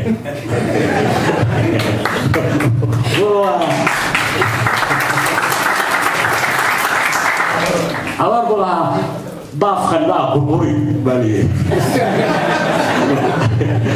marka waa qaafiyad waa miisaamiyay baaf khalaaq qurquri waa saxiix iyo waxa kala maqlay qanna fi daraqaa iyo waa qaafiyad waa miisaamanta marka intaas marka dib ugu soo noqdo waxa kale oo jira runtii sidee ay suugaantu waa maartay intii badalkii waa taqaanaan maansadu waxay ka kooban tahay tix iyo tiraab oo kale hadana khaldan waa si doona adigu tixda ayaa waxay isugu yimaadaan maansooyinkan gabay garaar iyo jiifta iyo marka waa kala duwan yihiin kulligood waa wada miisaamiyiin ilaa laga soo gaaro heesaha hadda maanta kamanka lagu tumayo waa miisaamiyiin hees kasta marka intaan taas ku gudbin waxaan rabaa soo qaatay tusaale ahaan gabay ah iyo mid shirib ah iyo mid buraanbura ayaan tusaale ahaan u soo qaatay gabayga waxaa beydka lidoo oraya eebow kolkaan baahanaaba waa ku barinaaye eebow kolkaan baahanaaba waa ku barinaaye yani waa gabay waxaa kaloo jiray shirib waxaa maqli jiray minay fatuura fi ikhtilaaho ninkii fadhaaya ruxuyo yani waa arkaysa waa miisaamanta برامبر هذا سوق عطنا يبغى عمره يجيب برامبر معك بس يسناي تريسيو وحين من كانوا لغنا قيسنا قعنا كوي محاك قموي كل القيس كله في اليوم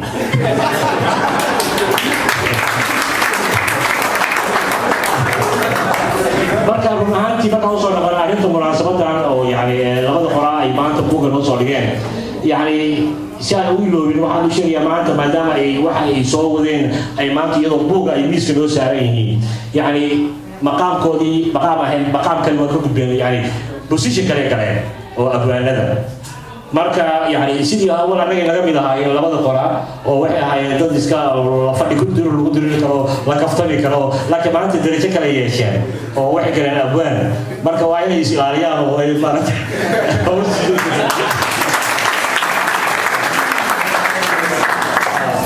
marka gabayga sidiisuna wuxuu leeyahay yani waxyaalo badan looga hadla jira maalan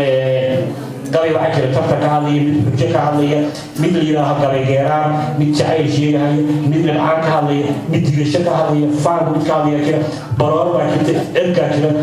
mid tala bixinaya iwaano mid isticmaalkii ka hadlaya jira dabaaldeg mid ka hadlaya mid deelqaafaa jira marka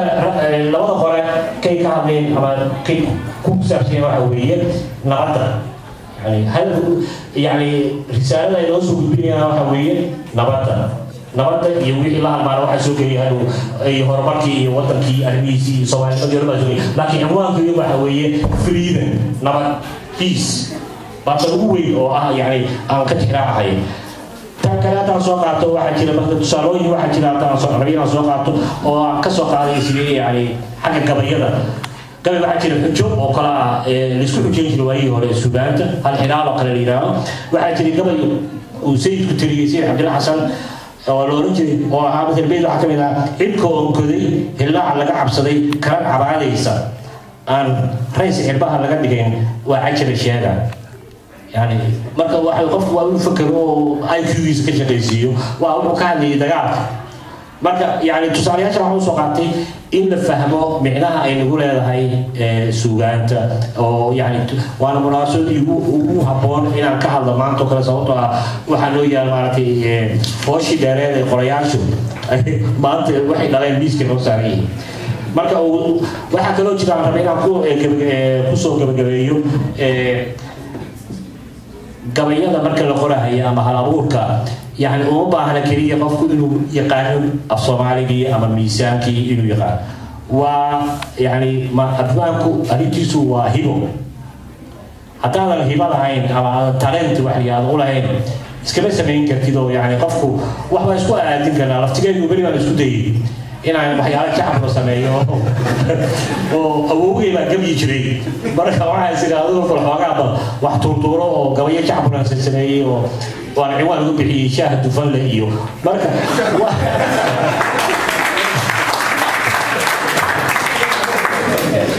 بركة وأنا أكيد إيش يعني أنا شغال لهين قبل أنا شغال لهين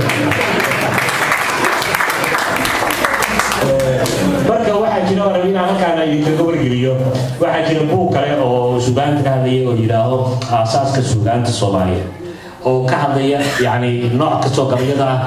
ميزان كيسة يصير الوضع الكركرة مثلا قبل يوكل ويقولي واحد كتير مثلا كويلة على الشقة وكذا من كهيبة ذي سيدا ما عرفت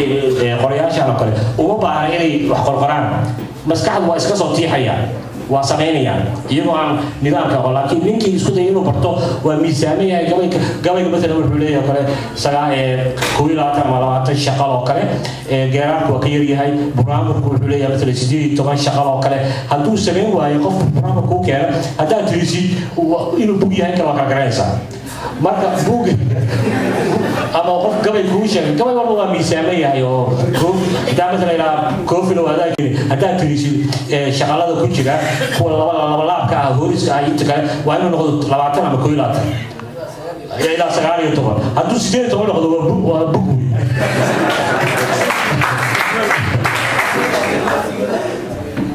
marka yani waxaan ka soo waday qofkii aan jecel suugaanta ama maartay waxyaalaha maanta ka hela aan rabana inuu barto kale ayaan waxaan u soo qaaday buugkaas si ay tuso oo yani dhowr koobi baan soo qaaday waa buug marka hore aan hayay oo aan gadahayay oo 2 sano ka hor baan daabacay marka si aad u aragtaan oo qofkii yani u ehela kaliya inuu yani إلى صحيح إلى أما أوكتو تكلم لو واحد مسوق بجميع يا حويه بوك تاع ليش تاع يا كلام يا بوك تو واحد كلام يا حويه قف كسته أو يبغى ولا إيه هو سوغانت هي سلسلة تذكير كقيم قاطي مرة نسبقنا وحي شكتين كنا ذكرتها حقيقيا سدعين توقع وانا كقيم قاطي ويري انت أنا جاي ملها أي بكين oo waxa kaliya aan isku baranay khadka internetka xiriir wanaagsan ku yeelanay inta badanna silsiladu sidoo ku bilaabay saaxiibkay Bashiir waxa uu hal qabsanaya magacayga marka waxaan noqday xijinka ama godka ay mar walba ka kacayso ama ururinaya waanuna isla wada soconay oo nin waliba inta kale markuu soo akhristay kadib ayuu tixraac ku sameeyay oo uu raacay qodobadii uu islaalay meeshaas wax laga ilaaway ayuu dadku ayuu isna daadayay oo halkaas iftiiminay marka gabadhan markay soo gashay waxa ay ku hadlaysaa iyadu magacii dumarka ee daba qol kale saaraysa wala kala baxay marka hore Soomaaliya oo dhan iyo siyaasiyiin iyo waxba la isku duubayay shacabkii u dambiga saaray iyadu laakiin dumarkii way ka bari yeelaysaa marka waxaa la yidhaahdaa ilaahay u naxariistay gabadhan Faatimo Axmed Maxamuud cadde qoor weynaa la yidhaahdaa waxay dhimatay 2011 malani bishii afraad ilaa u naxariisto waxay leedahay marxuumadaasi deelayda maansada diiwaanka dhigan ee raggii hore ka daaleen da'yar baa binowdoo door bidaya maansada suugaanta duuga dadow ii horseedeen muddo daaqsin sare iyo dirirkiiyo maleegaha dusa sare ka joogay inaan dego garweeyaan u diirnaxo dadkaygii u danqado dalkaygii aan dulmara ujeeddada aan uga dan leeyahay durxulkayga maansada dadow haygu diimina dumar baa gabyaayo duqayd iyo waxgaradkii geeraar da'weyniye ka duldiriyey maaso doodu qaba dhammaantiin ragga dunida joogow dulmigaad falaysa marka iyadu doodii waxay ka saartay waxa mar walba dhibaatada soo gaadho ama goblamaysa ama asayda qaadaysa ama qaxaysa waxay u badan yihiin dumarka dhibaatada inta faraha badan ay ku dhacdo haddana garowshiyooda meelaha marka maadaama aan laga hadlin waxay doonaysaa inay iyadu xaqeedii dhacsato gabadhaas marxuumada Allah u naxariistee waxay tiri ragga dunida joogow dulmigaad falaysaan waxa aad dilaysaan urad hooyo dihato waxa aad darxumadiyo dacdarrada ku haysaan duqdii hooyada iyo dahabo dumaashida dulmar hooridaadii miyeydaan damiiriyo diirna xalahayno dara leexshooni dulcidiyo ujeedada deelayda maansada dabla shaleeshadiisii digrigii wadaadada digma siiyey gacalow ruuxii damiiniyo kii aan dan ka lahayn kuma darinay la soco deelqaaf xumaan iyo dimindaamyo maahee waa doorkii faandumo dabubtii gabdhaha iyo ducadii haweenkiyo waa dareenkii hooyo ninkii door ahaa iyo kii dambeer lagu garan doqon iyo nin liitiyo diciif xaaje kama lihi duxda hadalka yeeshaa waa kii dareen dhaba daacadnimo ku laran tahay dulmi iyo dhibaatiyo takaniya waxyeeliyo inta lagu ducaystiyo diif iyo xanuun iyo aan duumo qabinoo dawo ah dadweynaha dadaal weeye maansadu dugsi weeye nabadeed diracyada dalkaygiiyo dadkaygaba u soo kacay dayixii galayr iyo xasan iyo diraac iyo ragga daacadnimadiyo dadnimada ilaahay deeqda ugu manaystow dara lee hadaalina dabuubta iyo heeskiyo ducadiiyo qiraa'ada dacwadiina sii wada dumarkana dhankoodii anigaa u duubanoo u dagaalamayo dacwaddaa ka jirayee danaystaha inaga jira diradiraha kala dila dadka iyo waalaha dariska iyo ehelkiyo dadka gebi ahaantiis u dardaarka weligii inaan doorka laga dihin dumarkiiyo carruurtiyo duqadana la dhowraa dagaal weynoo aragnay duulaan galbeed iyo duurkii mid dhaca iyo dadkoo seexday leylkii diryankiiyo rasaastiyo madfac soo darooro daruur curaday moodo gabargoynta shacabkiiyo dibudhaca dadkaygow miyaydaan ka daalay doqonkiiyo danaystaha miyaydaan ka daalay daalinkiiyo waraabaha miyaydaan ka daalay kala daadsanaantiyo dibadyaalka shacabow dayartiyo dhallaanko duruus iyo waxbarashiyo diin iyo tacliin iyo daralee cilmiga iyo diktoorada u xaytaan duurkii qarxinaysaan darajadiyo dunyood madaxnimo ku doontaan hebel dooni mayniyo dacartiyo xumaatada miyaydaan ka daalay danta ugu dambaysa inta daadka maansadu igu darin badweyn kale aan dagagarsiya oo soo dayna hadalkii ku dadaala gobonimo ku dadaala nabadiyo dadow dowladnimadiyo dambigiiyo xumaatada dagaal oo dhan naga jira daayinow allahayow deeqsiyow raxmaanow adigaa dar yeelo ducadood ajiibee ducufiya miskiin iyo dulmigaa na daashee dacal nooga qaado na durduuri naxariis noo dhaaf dembiga iyo qalbigeenna daahir dad xunkiiyo tuugiyo daalimiinta naga qabo aamiin halkaas marka waxaa mar walba ay dunuucda tahay ama buuggan sida diiwaanka nabadda aan u raacno labada magac haddaan dunuucdooda u dego deeley waa tii laga wada hadlay deeley waxay ahayd tii hore waa mar labaada maadaama xarafka ay ku socoto silsilad buu deel yahay lama odhan karo dee nimankii horaa qaato mar dambe cilma isticmaali karto sidaas daraaddeed qarniguna maaha deelaydii ugu mudnayd oo qarnigan tii la tiriyo tii ugu mudnayd ma odhanayn laakiin maadaama tii hore ay ahayd qarnigii 20aad qofka markuu hordhacaya arabta hoose ugu dego wuxuu ogaanayaa in ay la socoto qarniga 21 oo ay astaan ay kaga duwan tahay tii hore ay tahay diiwaanka nabaduna waxa uu yahay tii hore colaadsaas u buuranima jirin markii la tirinayay laakiin waxbaa la tirsanayay laakiin tan colaad baa jirtay burbur baa dhacay marka sidaa daraadeed waxay ku baaqaysaa waa nabadiina waxaa ku hor jira noloshii oo dhan hadday horumar tahay hadday dowladnimo tahay hadday sinaan tahay hadday cadaalad tahay hadday midnimo tahay wax waliba waxay imaanayaan marka nabad timaado waxay yidhahdaan reermiyu marka looba isqabato arrin isqabata haddii aan roogdiin reermiyu uga wada hadlaan marka haddii aan nabadi jirinna wax jiraba ma jiraan badi sababtoo qof wuxuu horumar wuxuu nolol gaari karaa ma jirto marka muhiimadda ugu weyn ee buuggan iyo dunuucda uu ka hadlayo waa mid wacyigelineed waa baraarujin wuxuu kale oo taabanayaa oo isaga laftigiisu uu ciwaan u yahay markii ay dhammaatay silsiladan ee la xidhay oo nin la yidhaahdo khaliil faarax xayir uu xidhay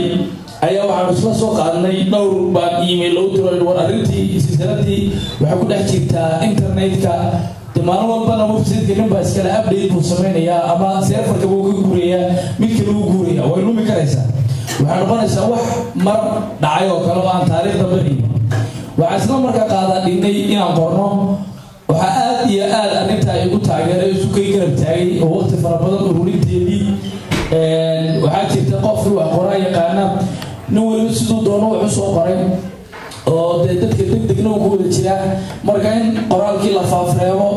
in la turxaan bixiyo maasooyinkii baxda arwaanada dib qaar loogu celiyo oo la yidhaahdo halkaas xanaf bay leedahay xoogaa qabooji meeshaas ka tirta way dhacday waxyaabo badan sixitaan fara badan bay nagu qaadatay maryaxaasi markii ugu dambeysay waxaan ku guulaysanay in aanu buugayno oo marka hore aan ururino kadibna dee hawl iyo mashaariic kala weeyaan qoraalku sidii uu ka hadlay tirintii waa gooni bay ahayd laakiin qoraalkuna mashruuc kale ula soo baxay oo isaguna waayo aragnimadiisa u baahan xirfadiisa u baahan dadkii kaaga horreeyay wax qoray inaad la tashato u baahan intafatir u baahan waxaan mar kale idinku celinayaa marka aad akhrisataan waxaanu mar walba anagu martiidii ka nahay oo noo ah waxtar iyo weliba aan u qaadanaynaa inay tahay maaragtay deel aana siiseen wixii tala ah markaa turxaana idinka dhex muuqda biniaadan baa ma odhan karno boqolkiiba boqolku waxaan dhamaystiray waayo daabacaddana waa tii ugu horreysay sida caadada ah haddii uu qalad qoraal jiro haddii uu qalad macnaha jiro haddii maasooyinka laftirkooda saluug jiro in qof waliba waxaan siinaynaa telefoonadayada qofka waliba uu dib u soo celiyo wixii uu arko kadibna aanu ku darsano daabacaadda labaad haddii ilaahay ka dhigo inaanu saxno waxaan markaa ugu wareejinayaa axmed haddii ilaahay ka dhigo waa mahadsan tahay aad buu mahadsan yahay cabdiraxiim sida caadiga ah waxaa inoo hor fadhiya oo aynu wax ka qoranaynaa inta badan waa labadan abwaan oo ah iyagu kuwii daabacay laakiin ilaa 13 abwaan oo kale oo maqan baa iyaguna buuggu ka turjumaya fikirkoodii araadoodana sida gabadha hadda Allah u naxariistay oo inoo soo gudbiyay iyaga ayaa inoo soo gudbin doona inta aynu hadda waqtigeeda saamixi waayana wuxuu ku jiraa buugga oo ay ku qoran yahay oo aynu ka heli doonaa haye waxaan u gudbayaa markan saaxiibkay abshir ashir maxaa qaybteed adiguna u soo xili lahayd dadweynaha marka la soo dhawaado haddii badan laga hadlay buugga maansooyinka ku jira qaybo fara badan oo nolosha taabanaya la xiriira waxaan jeclaan lahaa middan inaan ka dhigo dhaqanka anoo ka shidaal qaadanaya hadalkii qur-aanku uu ka dhawaajiyey ee ahaa kaalinta suugaanta hoggaanka bulshada dhexdeeda maadaama loo yaqaano sida uu sheegay qowmiyadii gabayada waxyaabaha la yaab kale inta dhibaatada lagu jiray burburka dhacay waxaa ka mid ah gaar ahaan dadka aqoonta sheegta ama aqoonyahanka loo yaqaano in markii ay afka kala furaan ee ay damcaan ama inay dad la hadlaan ama wax sheegaan saddex eray markuu yidhaahdo kan saddexaad inuu erey qalaad noqdo ereyga qalaad luqadda kale noqon kara carabi talyaani jarmal wuxuu rabaa ingiriis taas marka ayadoo laga duulayo ayaa waxaa ku jirta buugga maanse la yidhaahdo Hiddadoon. waxaad garan kartaa qof aqoonyahan sheeganaya aan kala garanayn nay ama ney iyo nebi kadheer wiil iyo waxar ee haddana soo taaganaya ku oranaya saacad kasta waxaa ku ahay indho waa dhibaataynteeda leh. marka muddadii dambe anuu arrintaa ku yara fikiraya waxaan iri in dheer garad la sheegiyo aqoon-yahano joogee astaamaha la qeexee aas-aaska laga dhigay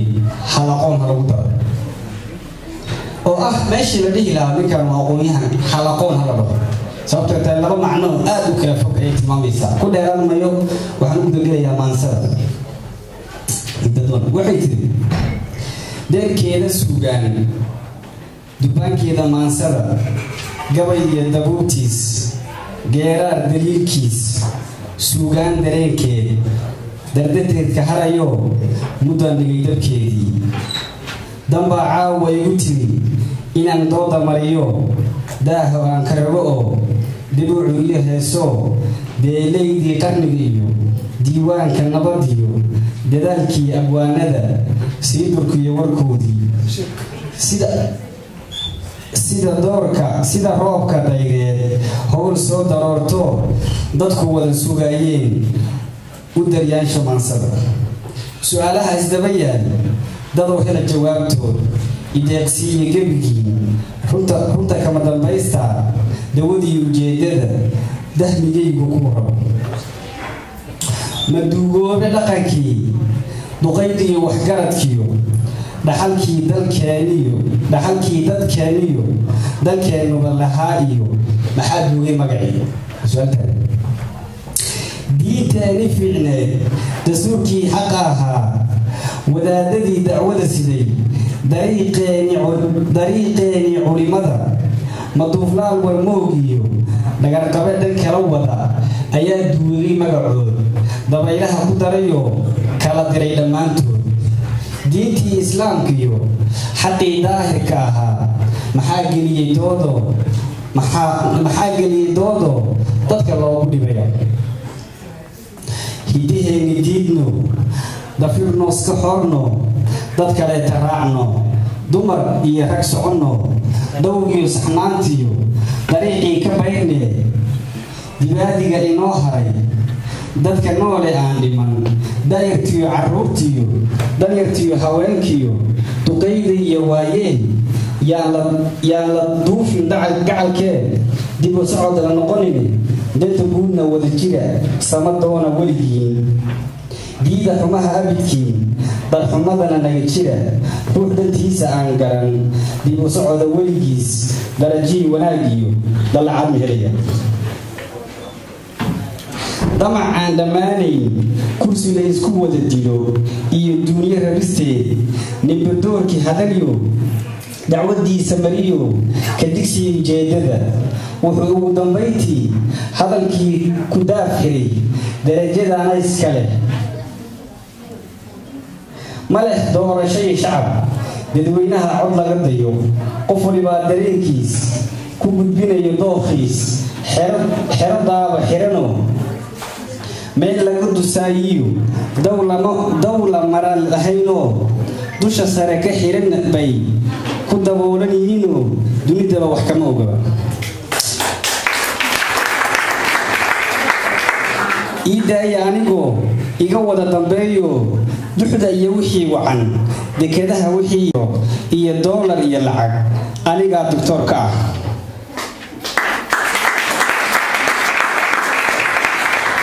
anigaa doctoorka ah ku dabaalanayo qofna yuu damoono damiciisa gelino ila doodin gebigin danna anigu kama lihi darxumada iyo gaajada kuwa waran duleedada kuwa diiftu haysiyo xeebaha ku daadsane kuwa jira dalluumaha xabsiyada dadqalatada daankayga mooyee cid kalaba danka ma lihi daaqo weeye magacay dam inaan ka siiyaan dawadaydu weeyaan dalandeelka socotada safarkiiyo dariiq dheer dadka kii maraayee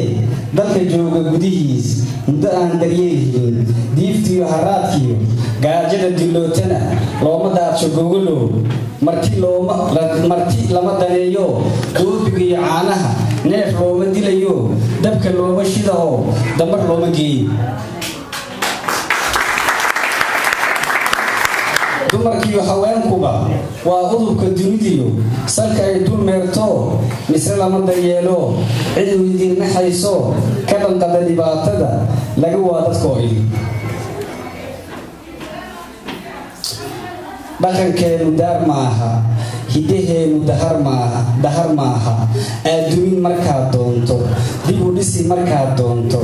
dacal mari markaad doonto cadku dari markaad doonto docka goyn markaad doonto dulu bixin markaad doonto dayac tiri markaad doonto deeqku siin markaad doonto deynku bixin markaad doonto waa doorka nolosheenna dayashada awowgeenna ha ku dayinin beentooda kuwa dunida waalaya jaaliyadda gobolkan Zurich oo laakiin dhammaan jaaliyadda reer Switzerland caawa horteeda fadhida si guud baan idinku wada mahad celinayaa weliba iyadoo qaar badan maamulkooda uu joogo oo aan aad iyo aad ugu mahad celinayno insha Allah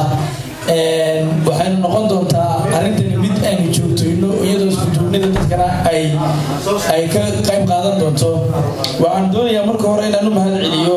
dadkii noo suura geliyey inaan buuggan qorno oo qof kastaba uu qayb iyo kaalin ku lahaa ha ugu horeeyo abwaanka weyn Mustafa Sheekh Cilmi waan u mahad celinaynaa waxaan kaloo u mahad celinaynaa nin ka mid ah ragga noo suura geliyey oo la yidhaahdo Maxamed Cabdi Amaguul oo isagu degal aan ku kaydino ama mareeg website noo sameeyey gaar ah oo silsiladu iska lahayd waxaan kaloo mahad celinaynaa maamulka Kate Media oo mudane Cali Siciid ninka la yiraahdo isagu jildiga buugan design gareeyay oo ah nin akademiyada ama qaabka photographerka Soomaaliya waqtigii hore ku soo shaqeeyay aqoonsi dheeraadana u leh waxaan kaloo mahad celinaynaa arday ka mid ah ardayda reer Pakistan oo isaguna isku day weyn sameeyo la yiraahdo Maxamed Khadar Gaas oo buugga taladiga bixin ka jeediyay oo ah ardayda IT information technology-ga wax ka bartay waxaan u mahad celinaynaa qoraaga weyn Cabdicasiis Cali Ibrahim Xildhibaan oo isagu buugga akhriyay oo turxaan bixiyay waxaan kaloo mahad celinaynaa arday isaguna jaamacad ka dhigta wadanka Masar Maxamed Axmed Xirsi oo isna naqdiyay buugga oo akhriyay waxaan u mahad celinaynaa rag fara badan oo uu ka mid yahay nin reer Zurich ah imankana ah oo la yiraahdo Cabdi Xasan Shaduuq madaxay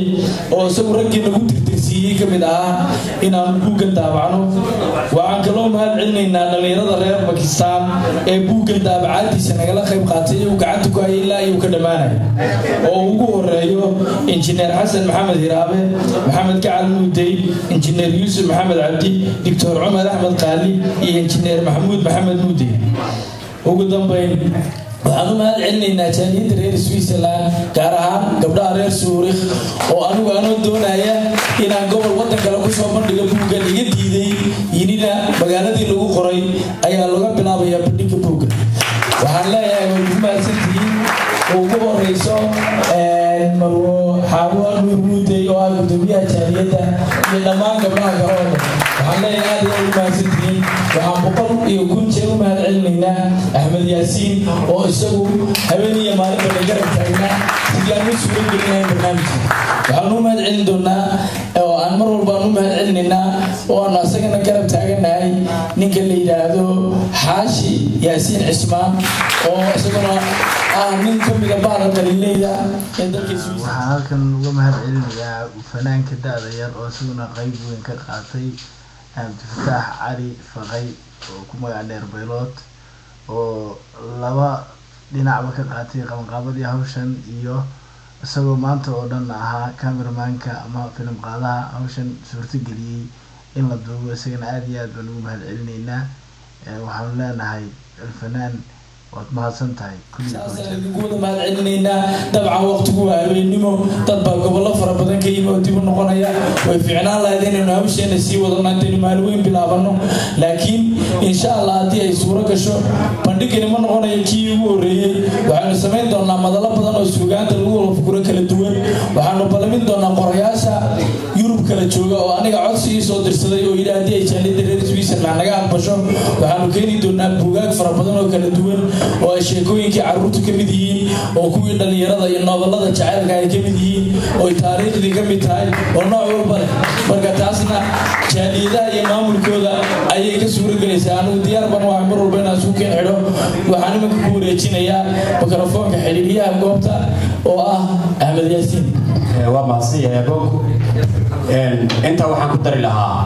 fikirka waxa u qurux badan kii la wadaago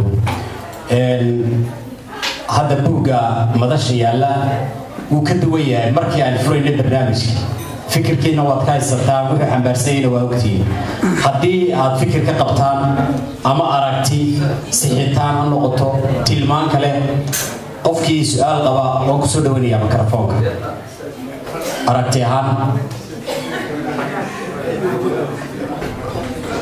aragti ahaan waa ku soo dhaweynaya haddii aad ka fikiraysaan muddaan idin siinayaa ka fikira waxaan ku soo dhaweynayaa guddoomiyaha jaaliyadda Xawo Muday oo niyada la'aanteed barnaamijkan suuro galeen si ay iyaduna loo dhiirigeliso soo dhawo walaasha السلام عليكم ورحمة الله وبركاته هذه الصامة dadweynaha ka kala yimiday daafaha Switzerland maamulayaasha gobolada intii aan xasuunayn iyo intii soo garatay intaba maamulka iyo dadweynihiisa idil waa mahadsantihiin